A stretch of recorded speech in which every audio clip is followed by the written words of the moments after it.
Hello दोस्तों, स्वागत है आपका स्टडी नाउ सिक्स चैनल पे। आशा है आप सभी ठीक होंगे। तो आज की क्लास में हम लोग हिंदी भाषा और विकास से संबंधित कुछ महत्वपूर्ण प्रश्नों को देखेंगे। ध्यान दीजिएगा और अंत तक जुड़े रहिएगा। और किसी प्रश्न में कोई डाउट हो तो कमेंट करके ज़रूर बताइए, ठीक है। और क्लास कैसी लगे ये भी बताने की कोशिश कीजिएगा। देखते हैं पहला प्रश्न। पहला प्रश्न है, हिंदी का उद्भव अपभ्रंश के किस रूप से संबंध नहीं है।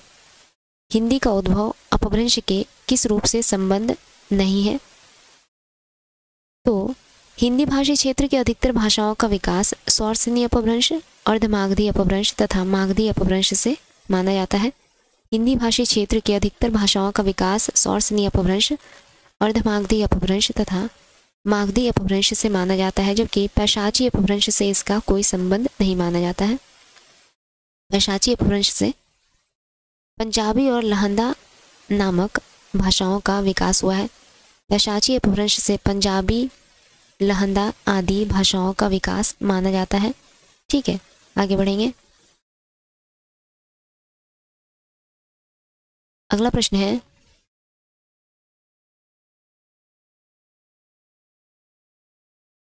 ब्रजभाषा का स्थानीय रूप निम्न में से कौन सा नहीं है। ब्रजभाषा का स्थानीय रूप निम्न में से कौन सा नहीं है। तो सिपाड़ी ब्रजभाषा का स्थानीय रूप नहीं माना जाता है। सिपाड़ी ब्रजभाषा का स्थानीय रूप नहीं है। इसके अलावा ब्रजभाषा पश्चिमी हिंदी के अंतर्गत बोली जाने वाली बोली है। ब्रजभाषा पश्चिमी हिंदी के अंतर्गत बोली जाने वाली बोली है और पश्चिमी हिंदी का विकास स्वरसिनी अपभ्रंश से हुआ है। पश्चिमी हिंदी का विकास स्वरसिनी अपभ्रंश से हुआ है।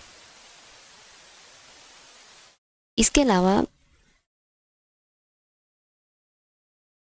इस बोली को ब्रजभाषा बोली को आदिकालीन साहित्य में ब्रजभाषा बोली को आदिकालीन साहित्य में पिंगल नाम से जाना जाता था। ब्रजभाषा को आदिकालीन साहित्य में पिंगल नाम से जाना जाता था, जबकि मध्यकाल में इसे भाखा नाम से जाना जाता था, ठीक है। मध्यकाल में इसे किस नाम से जाना जाता था? भाखा नाम से जाना जाता था। और आदिकाल में आदिकालीन साहित्य में किस नाम से जाना जाता था? तो पिंगल नाम से जाना जाता था, याद रखिएगा। ब्रजभाषा का प्रमुख क्षेत्र है, यानी ब्रजभाषा जिन क्षेत्रों में बोली जाती है, इन क्षेत्रों के नाम है कुछ इस प्रकार, जैसे मथुरा, आगरा, बरेली,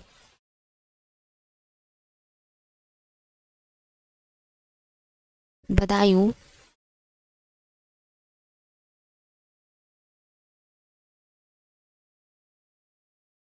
ठीक है। इसके अलावा आपका हो जाएगा मैनपुरी,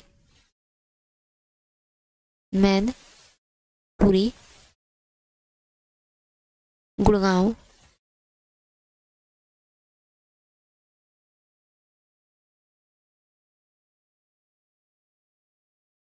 भरतपुर,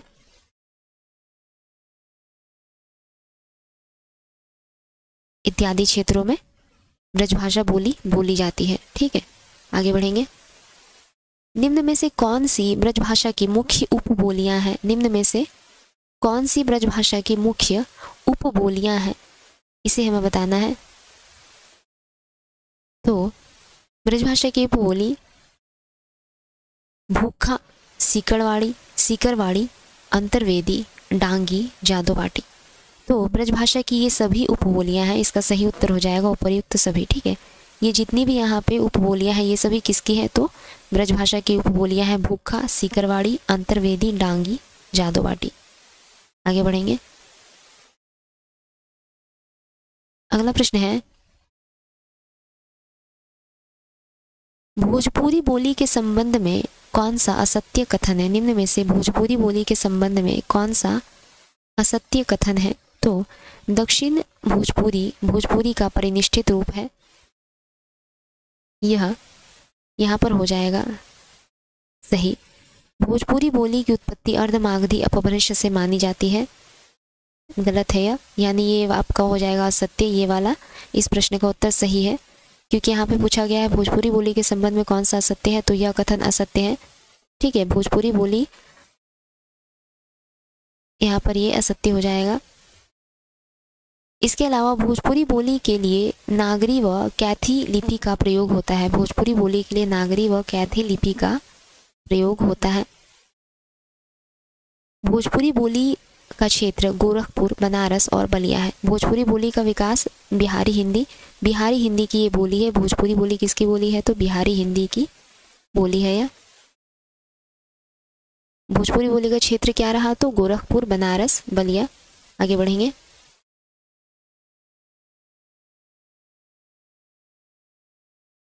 अगला प्रश्न है, वागड़ी बोली को सर्वाधिक प्रभावित करने वाली भाषा या बोली कौन सी है? वागड़ी बोली को सर्वाधिक प्रभावित करने वाली भाषा या बोली कौन सी है? तो वागड़ी बोली को सर्वाधिक प्रभावित करने वाली भाषा या फिर बोली है आपका गुजराती। ठीक है, कौन सी बोली है? तो गुजराती।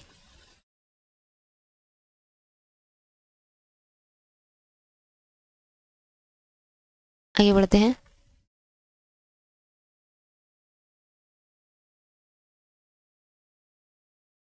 अगला प्रश्न है, विश्व की प्राचीनतम मानी जाने वाली लिपियों में निम्न में से कौन सी है? विश्व की प्राचीनतम मानी जाने वाली निम्न में से कौन सी लिपि है? तो प्राचीनतम लिपि है ब्राह्मी लिपि। प्राचीनतम लिपि है ब्राह्मी लिपि। इसके अलावा सुनीति कुमार चटर्जी ने ब्राह्मी का विकास सिंधु घाटी लिपि से माना है। किसने? सुनीति कुमार चटर्जी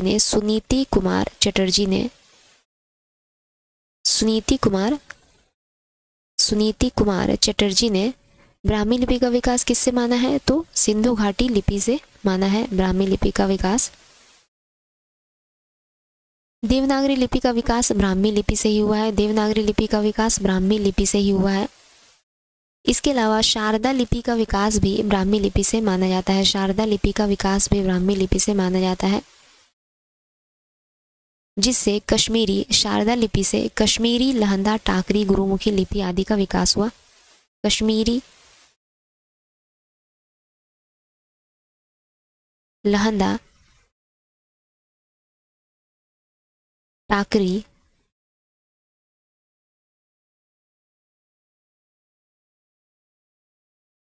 गुरुमुखी आदि लिपियों का विकास हुआ है।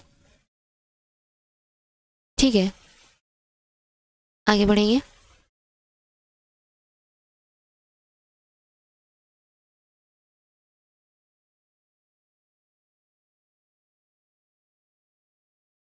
इसके अलावा यहाँ पे एक है जैसे कैथी लिपि भी एक है। इसके बारे में कुछ बताती हूँ आप लोगों को। कैथी लिपि एक ऐतिहासिक लिपि मानी जाती है। ठीक है, कैथी लिपि एक ऐतिहासिक लिपि मानी जाती है जो मध्यकालीन भारत के प्रमुख रूप से उत्तर पूर्व और उत्तर भारत में काफी विस्तृत रूप में या फिर कहे तो वृहत स्तर पर प्रयोग की जाती है। ठीक है, मध्यकालीन भारत में प्रमुख रूप से उत्तर पूर्व और उत्तर भारत के काफी वृहत स्तर पर प्रयुक्त की जाती है कैथी लिपि। आगे बढ़ेंगे। निम्नांकित में से अगला प्रश्न है, निम्नांकित में से गढ़वाली की उपबोली कौन सी है? खसपर्जिया, पघाई, जोहारी या फिर सलानी। तो इनमें से गढ़वाली की जो उपबोली है वह है इनमें से सलानी। गढ़वाली की उपबोली कौन सी है? सलानी। गढ़वाली की उपबोली है सलानी। इसके अलावा गढ़वाली की कुछ अन्य उपबोलियां हैं जैसे जौन सारी।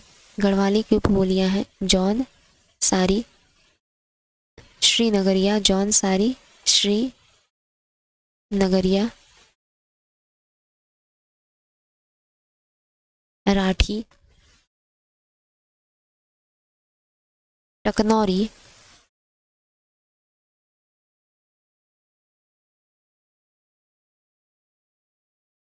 रवाल्टी। ठीक है, ये गढ़वाली की कुछ अन्य बोलियां हैं। सलानी के साथ ये गढ़वाली की कुछ अन्य बोलियां रही। ये जो है, आगे बढ़ते हैं। इसके अलावा यह उत्तराखंड के टिहरी गढ़वाल, पौड़ी गढ़वाल, उत्तराखंड के टिहरी गढ़वाल, 1 मिनट लिख देती हूँ मैं। उत्तराखंड के टिहरी, गढ़वाल,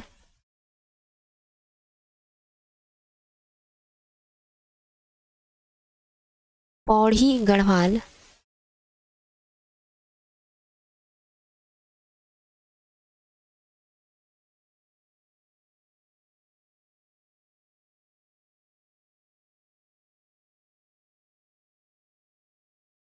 देहरादून, देहरादून और हरिद्वार आदि क्षेत्रों में बोली जाती है। ठीक है, टिहरी गढ़वाल, पौड़ी, यहाँ पे पौड़ी हो जाएगा। ठीक है, ये पौड़ी गढ़वाल, देहरादून और हरिद्वार आदि क्षेत्रों में बोली जाती है। अगला प्रश्न देखेंगे, निम्न में से कन्नौजी बोली का क्षेत्र कौन सा है? निम्न में से किस क्षेत्र में कन्नौजी बोली जाती है?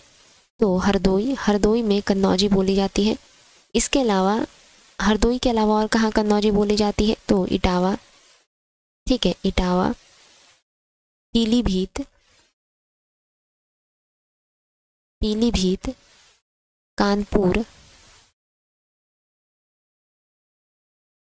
शाहजहांपुर,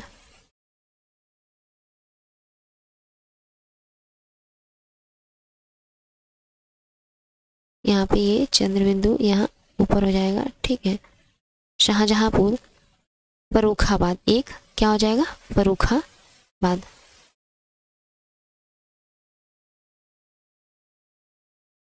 फर्रुखाबाद। आगे बढ़ते हैं।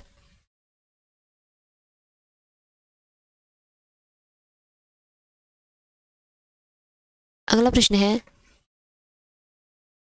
संविधान में प्रांतीय भाषाओं के दावे को किस अनुसूची द्वारा स्वीकार किया गया है? संविधान में प्रांतीय भाषाओं के दावे को किस अनुसूची द्वारा स्वीकार किया गया है?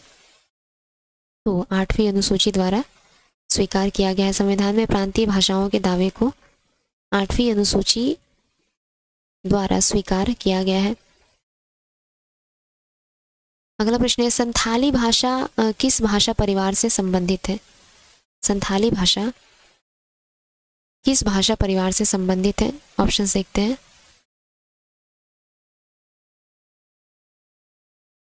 भारोपीय परिवार, भारोपीय परिवार, द्रविड़ परिवार, ऑस्ट्रिक परिवार या फिर चीनी तिब्बती परिवार। यहाँ पर द्रविड़ परिवार हो जाएगा।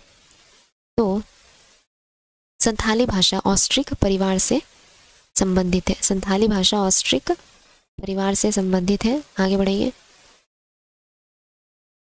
इस बोली में उत्तम पुरुष एक वचन के स्थान पर उत्तम पुरुष बहुवचन का प्रयोग किया जाता है। निम्न में से किस बोली में उत्तम पुरुष एक वचन के स्थान पर उत्तम पुरुष बहुवचन का प्रयोग किया जाता है? यानी कि कहें तो मैं के स्थान पर मैं के स्थान पर हम का प्रयोग किया जाता है। ये उत्तम पुरुष है। ठीक है, दोनों ही उत्तम पुरुष है, लेकिन ये एक वचन में आ जाएगा और ये बहुवचन में आ जाएगा। तो किस बोली में उत्तम पुरुष एक वचन के स्थान पर उत्तम पुरुष बहुवचन का प्रयोग किया जाता है? तो अवधी बोली में। आगे बढ़ेंगे।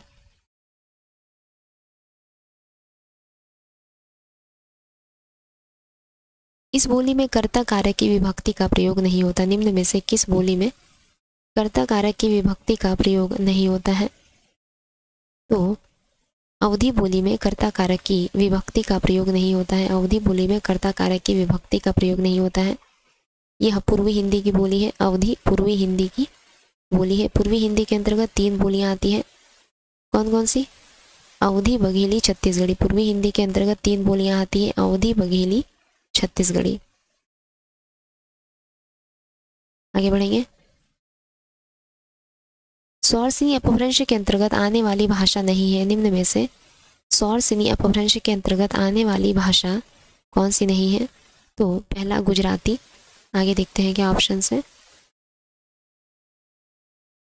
सौरसिनी अपभ्रंश के अंतर्गत नहीं आती है सिंधी, राजस्थानी, पश्चिमी हिंदी। पहला ऑप्शन क्या था?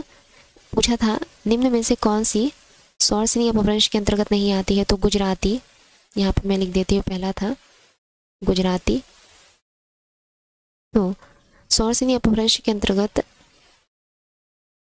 नहीं आने वाली यहाँ पे भाषा है सिंधी। सिंधी ब्राह्मण अपभ्रंश से विकसित भाषा हो जाएगी। सिंधी ब्राह्मण अपभ्रंश से विकसित भाषा है। आगे बढ़ेंगे, 1 मिनट रुक जाते हैं थोड़ा। ब्राह्मण अपभ्रंश से विकसित भाषा है सिंधी। आगे बढ़ेंगे,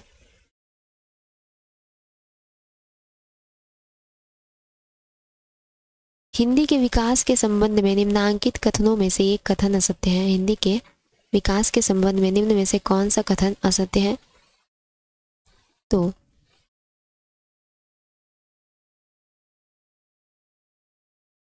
हिंदी का विकास संयोगात्मक भाषा के रूप में हुआ है। हिंदी का विकास लगभग 1000 ईस्वी से माना जाता है। हिंदी अपभ्रंश के बाद की भाषा है। हिंदी एक वियोगात्मक भाषा है। तो हिंदी के संबंध में निम्न में से कौन सा कथन असत्य है? तो हिंदी का विकास संयोगात्मक भाषा के रूप में हुआ है, यह कथन आपका असत्य हो जाएगा। आगे बढ़ेंगे, निम्नलिखित में से कौन सी भाषा आर्य भाषाओं में शामिल नहीं है? निम्नलिखित में से कौन सी भाषा आर्य भाषाओं में शामिल नहीं है? तो अरबी भाषा आर्य भाषाओं में शामिल नहीं है। अरबी भाषा आर्य भाषाओं में शामिल नहीं है। आगे बढ़ते हैं, किस शैली में तमिल, तेलुगु, मलयालम और कन्नड़ लिपियों का विकास हुआ है? निम्न में से किस शैली में तमिल, तेलुगु, मलयालम और कन्नड़ लिपियों का विकास हुआ है? तो दक्षिणी शैली। दक्षिणी शैली में तमिल, तेलुगु, मलयालम और कन्नड़ लिपियों का विकास हुआ है। दक्षिणी शैली में तमिल, तेलुगु, मलयालम और कन्नड़ लिपियों का विकास हुआ है।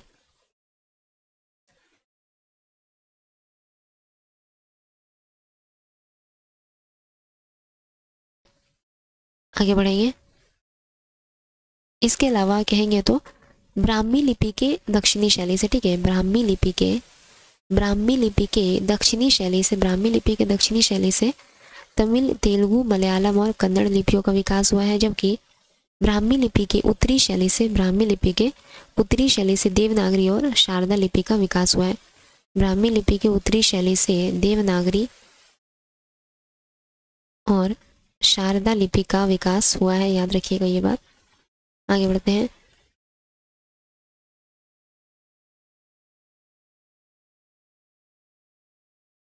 हिंदी अहिंदी लोगों के लिए उतनी ही विदेशी है जितनी हिंदी समर्थकों के लिए अंग्रेजी। हिंदी अहिंदी लोगों के लिए उतनी ही विदेशी है जितनी हिंदी समर्थकों के लिए अंग्रेजी। यह शब्द किसके हैं? तो यह शब्द है सी राजगोपालाचारी के। हिंदी अहिंदी लोगों के लिए उतनी ही विदेशी है जितनी हिंदी समर्थकों के लिए अंग्रेजी। यह कथन है सी राजगोपालाचारी की।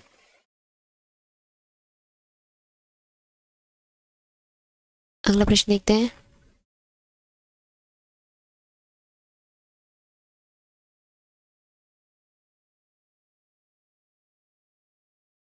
समय सूर्य और अधैर्य का कवि किसे कहा जाता है? निम्न में से समय सूर्य और अधैर्य का कवि किसे कहा जाता है? तो रामधारी सिंह दिनकर को, रामधारी सिंह दिनकर को समय सूर्य और अधैर्य का कवि कहा जाता है। रामधारी सिंह दिनकर को समय सूर्य और अधैर्य का कवि कहा जाता है। अगला प्रश्न है, भारतीय आर्य भाषा को कितने कालों में विभक्त किया गया है? भारतीय आर्य भाषा को कितने कालों में विभक्त किया गया है? तो भारतीय आर्य भाषा को 3 कालों में विभक्त किया गया है।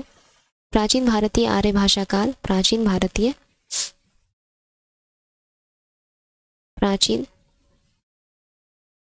आर्य भाषा काल,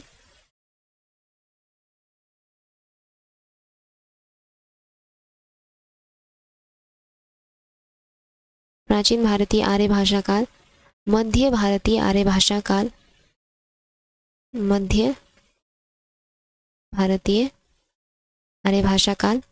उसी प्रकार यहाँ पर हो जाएगा आधुनिक भारतीय आर्य भाषा काल, आधुनिक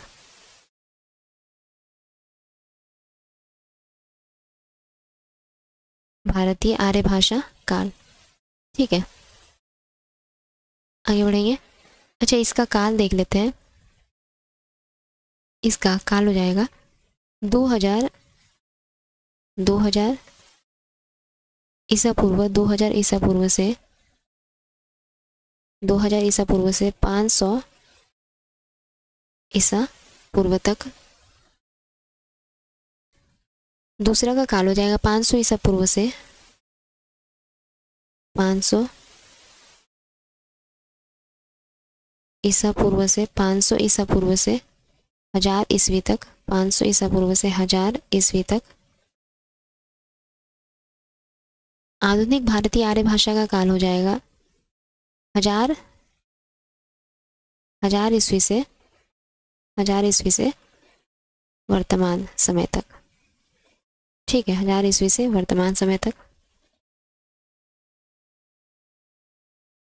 यह लिपि अक्षरात्मक लिपि है जबकि रोमन लिपि वर्णनात्मक लिपि है।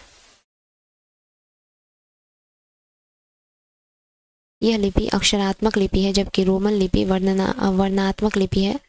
किसके बारे में यह कथन कहा गया है? तो देवनागरी लिपि के बारे में यह कथन कहा गया है कि यह एक अक्षरात्मक लिपि है जबकि रोमन लिपि वर्णनात्मक है। देवनागरी लिपि में एक वर्ण के लिए एक ध्वनि है। देवनागरी लिपि में एक वर्ण के लिए एक ध्वनि है।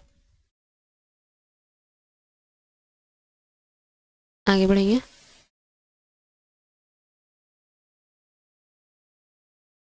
भाषा किस पर आधारित है? भाषा किस पर आधारित है? तो भाषा वाक्य पर आधारित है। भाषा वाक्य पर आधारित है। भाषा के मुख्यतः 4 तत्व होते हैं। भाषा के मुख्यतः 4 तत्व माने जाते हैं। कौन कौन से? ध्वनि, शब्द, वाक्य, अर्थ। भाषा के मुख्यतः 4 तत्व माने जाते हैं। ध्वनि, शब्द, वाक्य और अर्थ। इसके अलावा इन 4 तत्वों को ही भाषा विज्ञान का 4 अंग माना गया है। इन 4 तत्वों को ही भाषा विज्ञान का 4 अंग माना गया है। उच्चारण की दृष्टि से भाषा की लघुत्तम इकाई ध्वनि है। उच्चारण की दृष्टि से भाषा की लघुत्तम इकाई क्या है? ध्वनि है। इसके अलावा सार्थकता की दृष्टि से भाषा की लघुत्तम इकाई शब्द है। सार्थकता की दृष्टि से भाषा की लघुत्तम इकाई क्या है? शब्द है। ये आपके भाषा के 4 तत्व हो गए। उच्चारण की दृष्टि से भाषा की लघुत्तम इकाई क्या हुई? ध्वनि। सार्थकता की दृष्टि से भाषा की लघुत्तम इकाई हुआ शब्द। आगे बढ़ेंगे।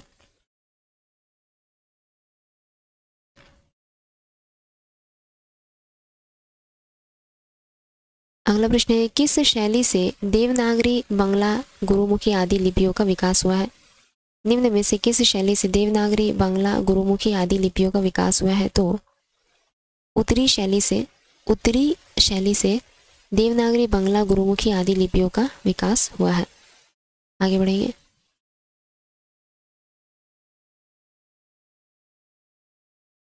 अगला प्रश्न है, निम्न में से क्या पानी की धारा है जो कठिनाई से नीचे सरलता की ओर जाती है? निम्न में से क्या पानी की धारा है जो कठिनाई से नीचे सरलता की ओर जाती है? तो भाषा पानी की धारा है जो कठिनाई से नीचे सरलता की ओर जाती है। भारत में बोलने वालों के आधार पर भारोपीय परिवार का प्रतिशत क्या है? भारत में बोलने वालों के आधार पर भारोपीय परिवार का प्रतिशत क्या है? तो 73% है।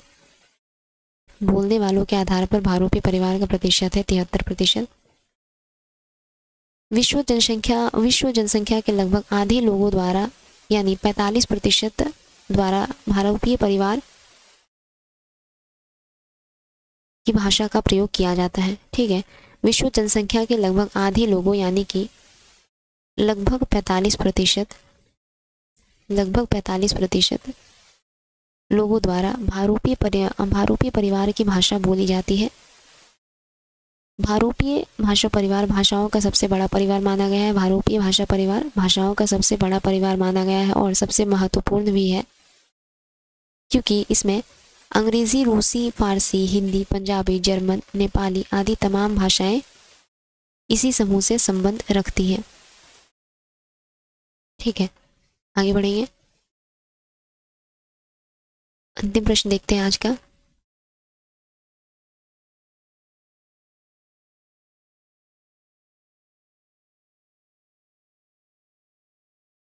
राजभाषा आयोग की सिफारिशों पर राजभाषा आयोग की सिफारिशों पर विचार करने के लिए राजभाषा आयोग की सिफारिशों पर विचार करने के लिए संसदीय समिति का गठन किस अनुच्छेद के अंतर्गत किया गया है? राजभाषा आयोग की सिफारिशों पर विचार करने के लिए संसदीय समिति का गठन निम्न में से किस अनुच्छेद के अंतर्गत किया गया है? बहुत ही आसान सा एक प्रश्न है। इस प्रश्न का उत्तर मुझे आप लोग कमेंट बॉक्स में ज़रूर दीजिएगा। ठीक है, तो अगली क्लास में जल्दी मिलेंगे। तब तक के लिए अगर आप लोगों को हमारी क्लास अच्छी लगे तो लाइक, शेयर और सब्सक्राइब ज़रूर कीजिएगा। धन्यवाद। और प्रश्न का उत्तर ज़रूर देने की कोशिश करें। चलते हैं।